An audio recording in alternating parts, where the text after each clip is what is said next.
Hello students, आज हम करेंगे कार्बन एंड इट्स कंपाउंड का सेकंड पार्ट। फर्स्ट पार्ट में हमने किया था डायमंड और ग्रेफाइट में डिफरेंस। हमने देखा था कि आयनिक कंपाउंड क्या होते हैं और कोवलेंट कंपाउंड क्या होते हैं, उनके अंदर एक जो प्रॉपर्टीज़ में डिफरेंस आपको बताया था। यानी कार्बन एंड इट्स कंपाउंड का एक थोड़ा सा मैंने इंट्रो आपको लास्ट वीडियो में किया। आज हम इस चैप्टर को कंटिन्यू करते हैं और देखिए आज हम इस सवाल का जवाब ढूंढते हैं कि क्यों ऐसा है कि कार्बन के बहुत सारे असंख्य कंपाउंड्स कार्बन के पाए जाते हैं। उसके पीछे वजह क्या है, क्यों कार्बन के इतने सारे कंपाउंड होते हैं। तो आइए शुरू करते हैं आज का अपनी class. Why carbon form an large number of organic compounds. Organic compound का मतलब कि कार्बन के जो कंपाउंड्स होते हैं जो हाइड्रोजन से, ऑक्सीजन से, सल्फर से, अलग अलग एलिमेंट्स के साथ जो मिलकर के वो बनाता है नाइट्रोजन से, वो कहलाते हैं ऑर्गेनिक कंपाउंड। और बेसिकली जो चैप्टर है आपका कार्बन एंड इट्स कंपाउंड, ये ऑर्गेनिक केमिस्ट्री से रिलेटेड है, यानी ऑर्गेनिक केमिस्ट्री का पार्ट है।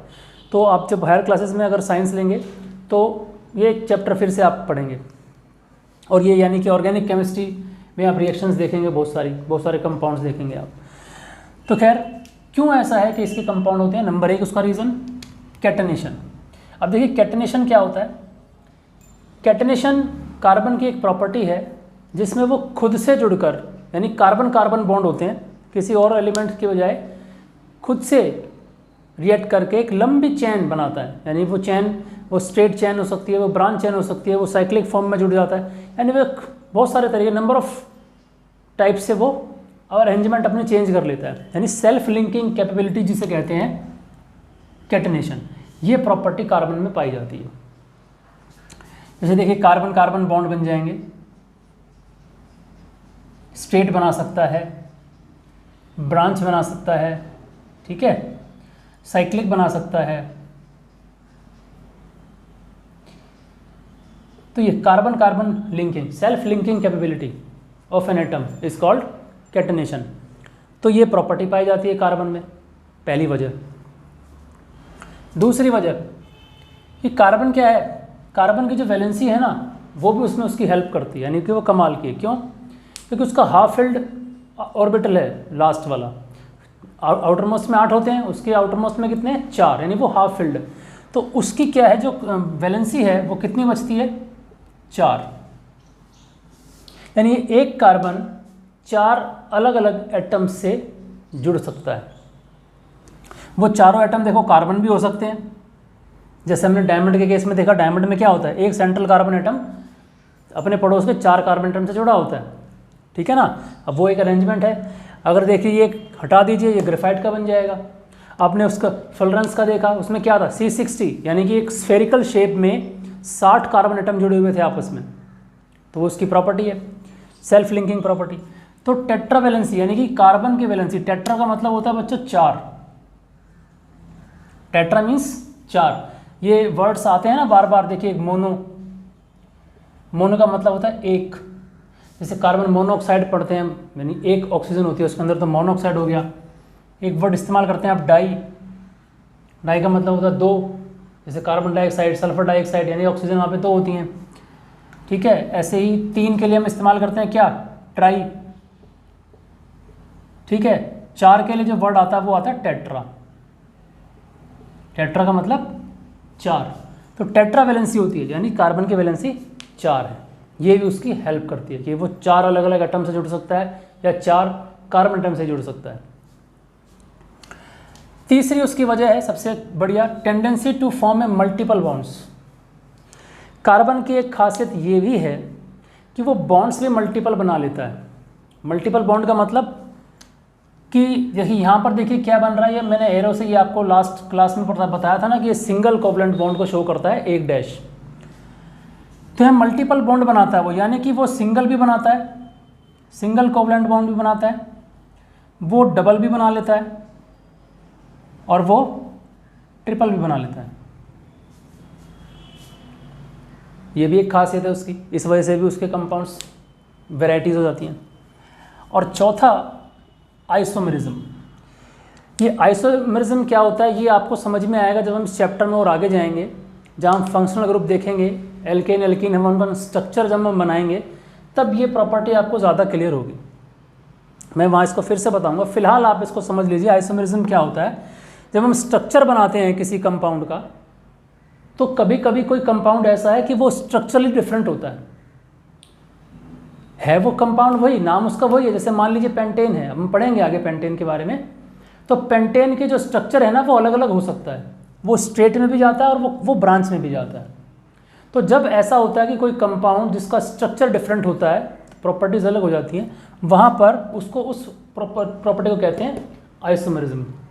ये और क्लियर होगा जब हम आगे प्रैक्टिकली मैं आपको बताऊंगा कि कैसे वो बना, आइसोमर्स क्यों कहलाते हैं, और वो जो स्ट्रक्चर वाले डिफरेंट जो कंपाउंड बने वो आइसोमर्स कहलाते हैं।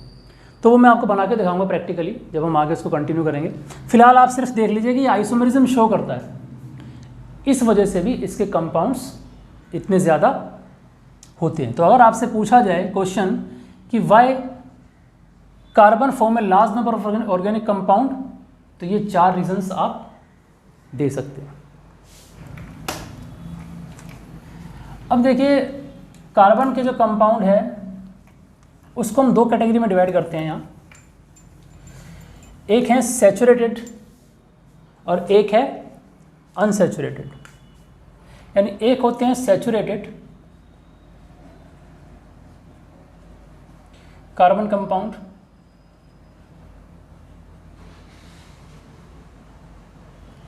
और एक है अनसैचुरेटेड। क्या फ़र्क है दोनों में, सैचुरेटेड और अनसैचुरेटेड में? देखिए सैचुरेटेड कार्बन कंपाउंड्स वो हैं जिनमें कार्बन कार्बन सिंगल बॉन्ड पाया जाता है, सिंगल कोवलेंट बॉन्ड। यानी यहाँ कार्बन कार्बन जो बॉन्ड होगा वो कैसा होगा, सिंगल।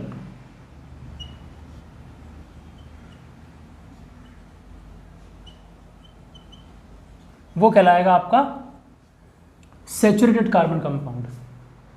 इसमें हम पढ़ेंगे, इसमें आएगा क्या, एल्केन्स। एल्केन्स इसमें आएंगी।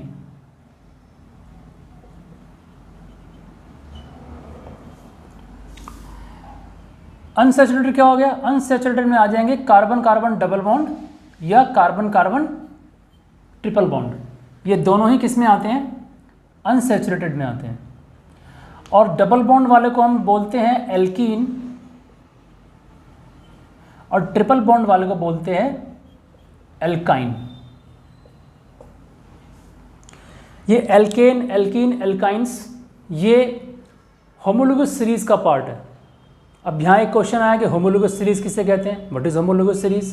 देखिए होमोलोगस सीरीज में क्या होता है कि एक ही फैमिली से बिलोंग करते हैं, आप ये समझ सकते हैं, और उसमें जो सारे कंपाउंड्स हैं वो सब सेम प्रॉपर्टीज़ के होते हैं। जैसे हम अगर एल्केन की बात करेंगे तो एल्केन्स वाले ग्रुप में जितने भी होंगे सारे एल्केन ही कहलाएंगे। और हम होमोलोगस सीरीज की सबसे पहली बात कि उन सब को हम एक जनरल फार्मूले से रिप्रेजेंट कर सकते हैं। और उसका हर एक नेक्स्ट जो मेंबर होता है ना, हर एक जो नेक्स्ट उसके लेवल में आप जाते जाएंगे, उसमें CH2 ग्रुप का डिफरेंस आएगा, CH2 ग्रुप से वो डिफर होगा। जैसे मैं छोटा सा एग्जांपल देता हूँ, एक है ये मीथेन, एक होती है C2H6 इथेन, एक आ जाएगी C3H 3 दूनी 6 8। अब देखिए अब यहाँ पे डिफरेंस क्या है, कार्बन बढ़ रहा है, एक कार्बन बढ़ता जा रहा है और 2 हाइड्रोजन बढ़ती जा रही है।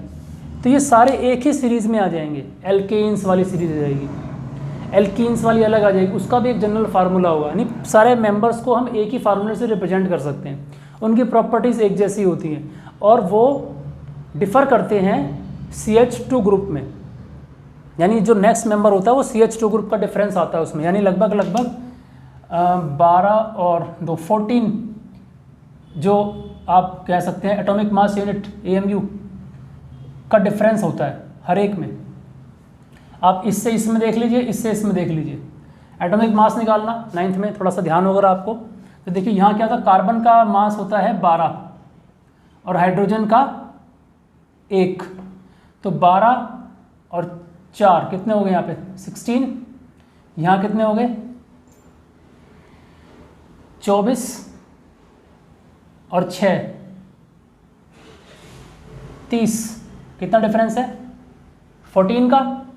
यहाँ से नेक्स्ट में आ जाइए आप, 36 + 8 कितना हो गया 44। देखिए कितना डिफरेंस है 14 का। तो ये एक सीरीज़ में आ जाएंगे। ऐसे एल्कीन की जब आप सीरीज़ करेंगे तो वहाँ भी ये सिस्टम चलेगा। ऐसे जो फंक्शनल ग्रुप्स आएंगे जैसे एल्कोहल है, कार्बोक्सिलिक एसिड है, कीटोन ग्रुप है, उनकी भी होमोलोगस सीरीज़ होती है, इसी तरीके से बनेगी। हम उनको भी क्या एल्कोहल की होमोलोगस सीरीज़ को भी एक जनरल फार्मूले से रिप्रेजेंट कर सकते हैं। नेक्स्ट जो मेंबर होगा वो CH2 डिफर हो जाएगा उसके अंदर ग्रुप, ठीक है। तो ये कहलाती है होमोलोगस सीरीज़।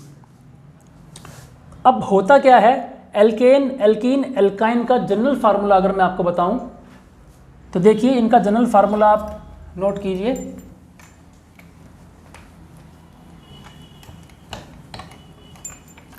हम बात करते हैं सैचुरेटेड की, यानी कि एल्केन्स वाले ग्रुप की। CnH2n+2, ये एक जनरल फार्मूला है एल्केन्स के लिए। अनसैचुरेटेड जो है, अनसैचुरेटेड मतलब आपको दो आ गए, एक डबल बॉन्ड वाले आ गए और एक सिंगल बॉन्ड वाले, यानी एक आ गया आपके पास एल्कीन। एल्कीन क्या होता है, जिसमें डबल बॉन्ड होता है कार्बन कार्बन। इसका जनरल फार्मूला क्या होगा, CnH2n। और एल्काइंस यानी कार्बन कार्बन ट्रिपल बॉन्ड वाले, इनका जनरल फार्मूला होगा CnH2n-2। अब आप कितने ही मेंबर इसके बना सकते हैं, ये एक होमोलोगस सीरीज बनेगी। स्टार्टिंग होगी, देखिए आप ये एल्केन्स, एल्केन की स्टार्टिंग होगी आपकी मिथेन, इथेन, ब्यूटेन, प्रोपेन, इस तरीके से, मतलब पहले प्रोपेन आएगा, प्रोपेन, ब्यूटेन, पेंटेन, हेक्सेन, चलता जाएगा। ऐसे ही एल्कीन्स का, ऐसे ही एल्काइंस का, ठीक है। तो बच्चों आज इतना ही रखते हैं। आज हमने किया कि क्यों कार्बन के इतने सारे एटम्स, इतने सारे कंपाउंड्स पाए जाते हैं, ऑर्गेनिक कंपाउंड्स, उसकी रीजनिंग देखी, प्लस मैंने आपको बताया होमोलोगस सीरीज क्या होती है, और मैंने आपको जनरल फार्मूला बताया सैचुरेटेड कार्बन कंपाउंड और अनसैचुरेटेड कार्बन कंपाउंड का, और इन दोनों में क्या डिफरेंस होता है सैचुरेटेड और अनसैचुरेटेड। ठीक है, मिलते हैं अगले वीडियो में, तब तक के लिए गुड बाय।